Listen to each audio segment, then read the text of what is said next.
오늘 우리에게 주신 하나님의 말씀은 마태복음 13장 31절부터 32절까지 말씀입니다.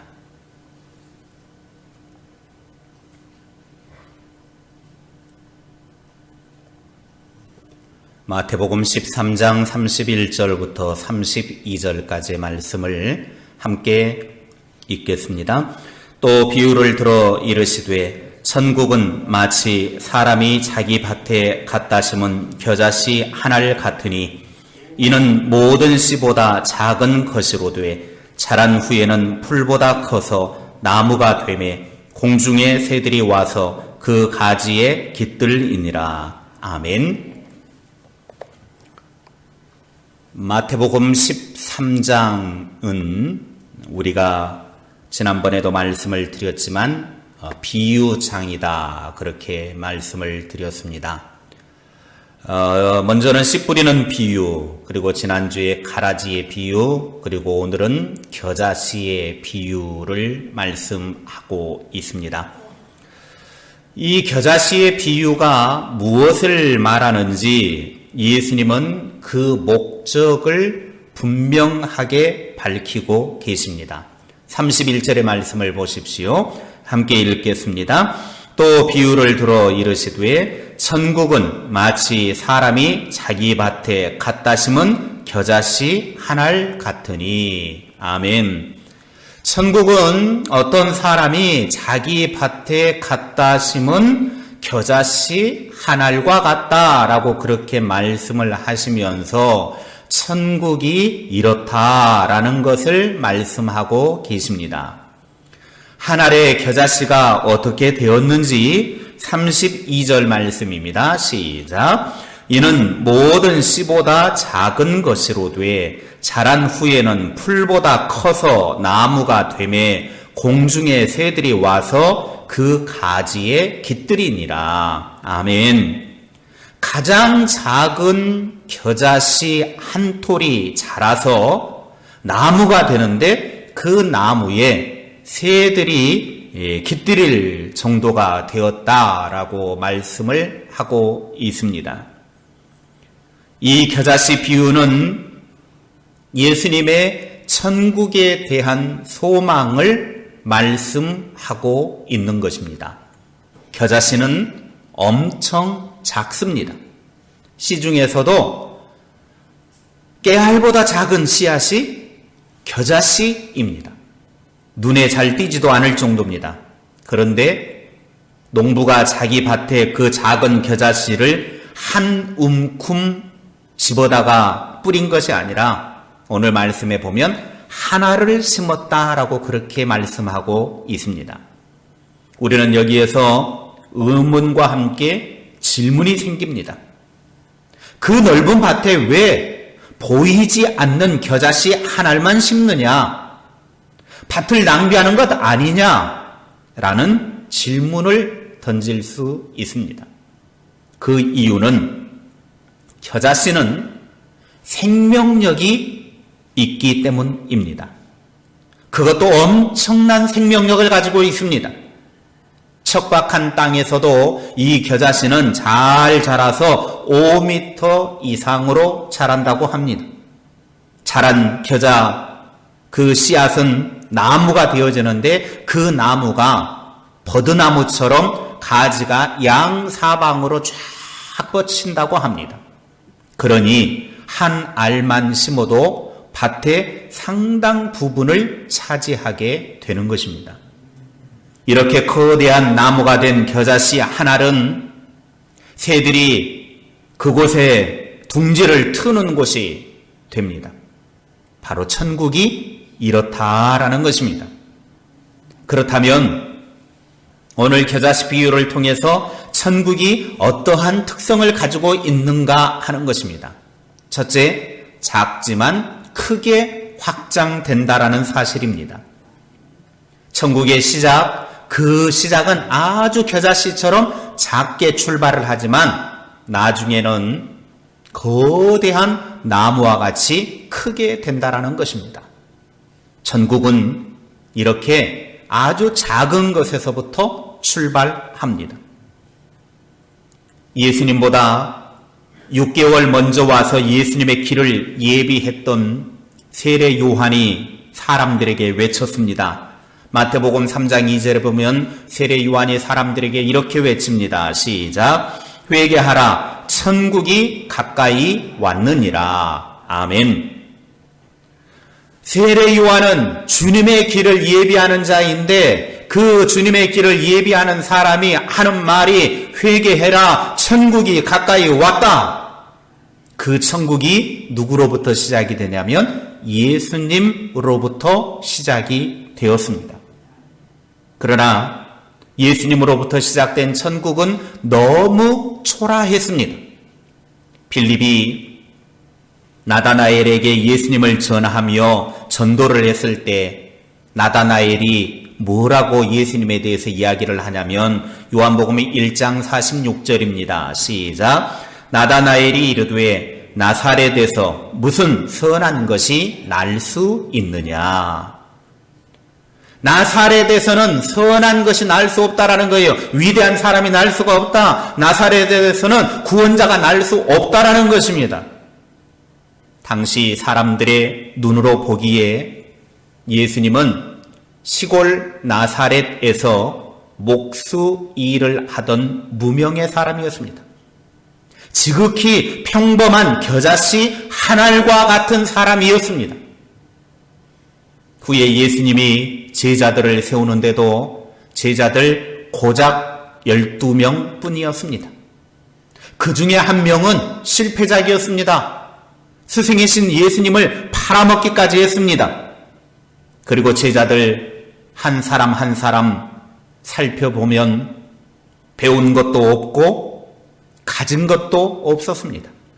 사회적인 지위도 낮았습니다. 그런데 예수님은 이런 제자들을 이끌고 이 땅에 천국을 건설하겠다고 하니 종교 지도자들의 눈에는 아주 웃기게 보이는 일이었습니다. 그래서 바리새인들이 예수님께 질문을 합니다. 뭐라고 질문을 하느냐? 누가복음 17장 20절입니다. 시작. 바리새인들이 하나님의 나라가 어느 때에 임하나이까? 예수님이 12명의 제자를 데리고 이 땅에 하나님의 나라를 건설하겠다고 하니까 바리새인들이 우스워가지고 하는 말이 하나님의 나라가 언제 임합니까? 묻는 거예요. 그때 예수님이 이렇게 대답을 하십니다. 누가복음 17장 20절 21절입니다. 시작. 예수께서 대답하여 이르시되 하나님의 나라는 볼 수 있게 임하는 것이 아니요 또 여기 있다 저기 있다고도 못하리니 하나님의 나라는 너희 안에 있느니라. 아멘. 미미한 존재인 예수님으로부터 하나님의 나라는 이미 시작이 되었습니다. 그런데 그 하나님의 나라는 영적인 것이기 때문에 사람들의 눈으로 볼 수 있게 임한 것이 아닙니다. 겨자씨에는 생명력이 있습니다. 시작은 아주 작지만 나중에는 심히 창대해지는 것이 바로 천국입니다. 비록 우리 눈앞에 보이는 현실이 겨자씨처럼 미미할지라도 절망할 필요 없습니다. 낙심할 필요 없습니다. 또 하나님께서 내게 맡겨주신 일이 겨자씨처럼 하찮게 보여도 소홀히 여기지 마시기 바랍니다. 그것을 통해 하나님의 나라가 크게 싹이 트게 되고 점점 확장되어서 하나님의 나라가 거대한 나무와 같이 이루어진다라고 하는 사실을 믿으시기 바랍니다. 둘째, 자라서 큰 나무가 됩니다. 겨자씨는 비록 눈에 잘 보이지 않을 정도로 아주 작게 시작을 하지만 점점 자라서 나중에는 큰 나무가 된다고 예수님은 말씀하셨습니다. 예수님 당시에 예수님을 배척했던 사람들은 아마 예수만 죽이면 이 모든 문제는 다 끝날 것이다 라고 생각을 했을 것입니다. 그래서 그들은 예수님을 십자가에 못 박아 죽였습니다. 그런데 겨자씨 한 알과 같은 예수님은 골고다 언덕 위에 심겨져서 3일 후에 싹이 터서 자라기 시작을 했습니다. 그리고 그 가지가 뻗어나갔습니다. 그 가지는 예루살렘과 유대와 사마리아와 온 세상 땅끝까지 뻗어나갔습니다. 지금의 현실이 겨자씨처럼 아주 미미하고 작습니까? 아무런 소망이 없는 것 같습니까? 그러나 우리에게는 소망이 있습니다. 주님의 약속이 있습니다. 믿음의 사람은 주님의 약속하심을 바라보며 사는 사람입니다. 겨자씨처럼 비록 미미해도 큰 나무가 되게 해주실 주님의 약속을 붙잡고 소망 가운데 사시기를 주님의 이름으로 축원합니다. 주님을 위한 수고, 주 안에서의 수고는 절대 헛되지 않습니다. 하나님께서 내게 어떠한 사명과 직분을 주셨든지 불평과 원망하지 말고 감사한 마음으로 영광스럽게 생각하고 감당하시기를 바랍니다. 비록 시작은 연약해도 하나님의 약속이 있습니다. 반드시 장대하게 하십니다. 큰 나무가 되게 하십니다. 이것이 복음의 능력이요 천국의 특징이라고 하는 사실을 믿으시기 바랍니다. 셋째, 큰 혜택을 누리게 됩니다. 오늘 마태복음 13장 32절에 이렇게 말씀하십니다. 시작. 이는 모든 씨보다 작은 것이로되 자란 후에는 풀보다 커서 나무가 되매 공중의 새들이 와서 그 가지에 깃들이니라. 아멘.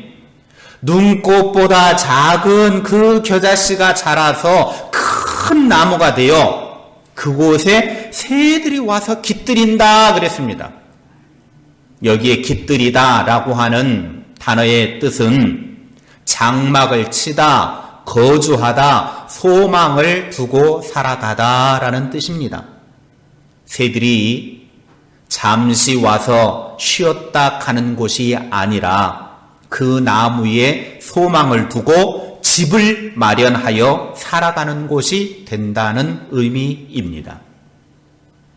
보이지 않는 겨자씨로부터 시작해서 큰 나무가 되어 새들이 혜택을 보게 된 것입니다. 복음의 씨앗이 뿌려지는 곳마다 그곳에서 살고 있는 사람들은 이런 혜택을 보게 됩니다. 그 사람이 믿든지 믿지 않든지 그 사람이 기독교인이든 아니든 상관없이 혜택을 받게 되어져 있습니다. 우리나라에 처음 선교사들에 의해 복음이 전파되었을 때 놀라운 혜택이 있었죠. 병원과 학교가 세워지고 그를 모르는 사람들이 눈을 뜨게 되었습니다. 선한 사람들의 인권이 향상되었습니다. 어린 아이와 여성의 권리가 향상이 되었습니다. 물질적으로도 많은 지원을 받았습니다.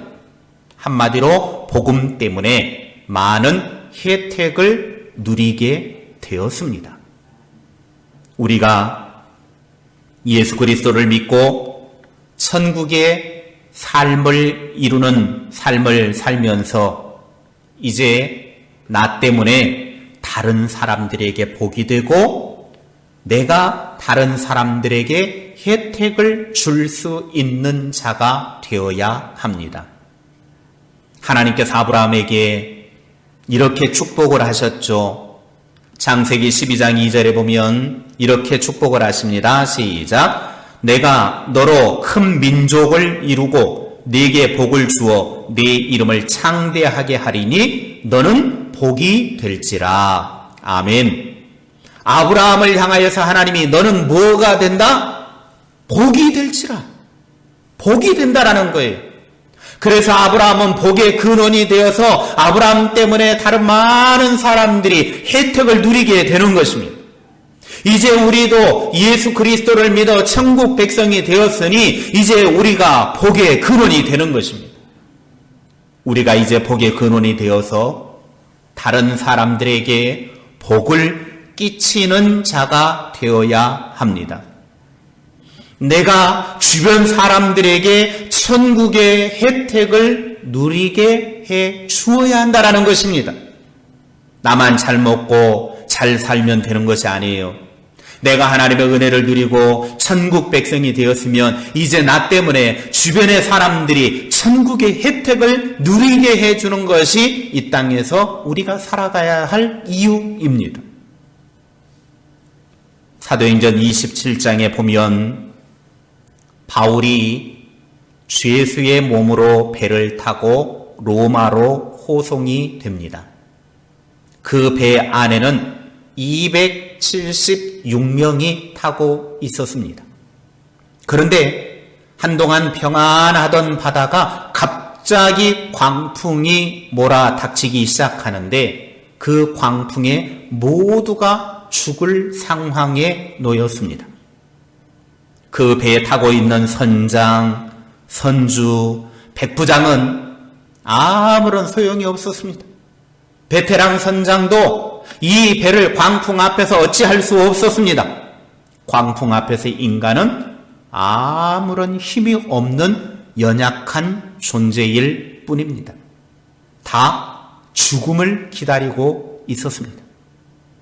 그렇게 바다에서 며칠 동안 태풍과 사투를 벌이며 이제 살 소망이 다 끊어졌습니다. 그때 하나님의 천사가 바울에게 나타나서 이렇게 말합니다. 사도행전 27장 22절 말씀입니다. 시작. 내가 너희를 권하노니 이제는 안심하라. 너희 중 아무도 생명에는 아무런 손상이 없겠고 오직 배뿐이리라. 아멘. 누구나 다 죽을 상황에 놓여 있는데 이제는 소망이 없는데 그때 하나님의 천사가 바울에게 나타나서 분명하게 말씀하셨습니다. 안심하라. 너희 중에 아무도 생명에는 손상이 없고 배만 파손될 뿐이다. 바울이 이렇게 그 배에 타고 있는 사람들에게 담대하게 외친 이유가 있었습니다. 왜 바울이 이렇게 외쳤느냐? 그 이유를 사도행전 27장 23절부터 25절에 설명을 해주고 있습니다. 함께 읽겠습니다. 내가 속한 바 곧 내가 섬기는 하나님의 사자가 어젯밤에 내 곁에 서서 말하되 바울아 두려워하지 말라. 네가 가이사 앞에 서야 하겠고 또 하나님께서 너와 함께 항해하는 자를 다 네게 주셨다 하였으니 그러므로 여러분이여 안심하라. 나는 내게 말씀하신 그대로 되리라고 하나님을 믿노라. 아멘. 하나님께서 천사를 보내서 직접 말씀하셨기 때문입니다. 하나님께서 이 배에 탄 모든 사람들의 생명을 바울에게 맡겨주신 거예요. 바울 때문에 거기에 타고 있는 276명의 사람들이 다 살게 된다라고 하는 것입니다. 바울 한 사람 때문에 다 생명을 유지할 수 있게 되었다라고 하는 거예요. 바울 한 사람이 복의 근원이 된 것입니다. 바울 한 사람 때문에 그 배에 타고 있는 276명이라고 하는 모든 사람들이 다 살게 되었습니다. 바울은 그 배에 타고 있는 모든 사람들에게 복의 근원이 된 것입니다. 이제 우리도 나 때문에 다른 사람들이 복을 누리며 사는 존재가 되기를 바랍니다. 사랑을 받으려고만 하지 말고 베풀어주고 위로해주고 섬기면서 살아가는 축복된 사람들이 되시기를 소망하며 사시기를 바랍니다. 내가 복의 근원이 돼서 아브라함처럼, 바울처럼, 예수님처럼 다른 사람들에게 희망을 주고 소망을 주고 혜택을 주는 그런 삶을 사는 하나님의 사람들이 다 되시기를 주님의 이름으로 축원합니다. 말씀을 마무리합니다. 겨자씨는 아주 작은 씨앗에 불과합니다. 그러나 자라면 큰 나무가 되어서 공중의 새들이 그 가지에다가 집을 짓고 살아가게 됩니다. 하나님의 나라가 비록 작지만 이렇게 확장된다라고 하는 것입니다. 현재의 우리의 삶이 겨자씨처럼 부족해도 낙심하지 마시기 바랍니다. 우리에게는 소망이 있고 예수님의 약속이 있기 때문입니다. 겨자씨 한 톨에서 큰 나무를 보시며 그 가지에서 기저귀는 새들의 노래소리를 들으셨던 예수님의 소망이 오늘 우리에게도 있기를 바랍니다. 자라서 큰 나무가 되고 그 나무에서 혜택을 누리게 될 사람들을 생각해 보시기 바랍니다.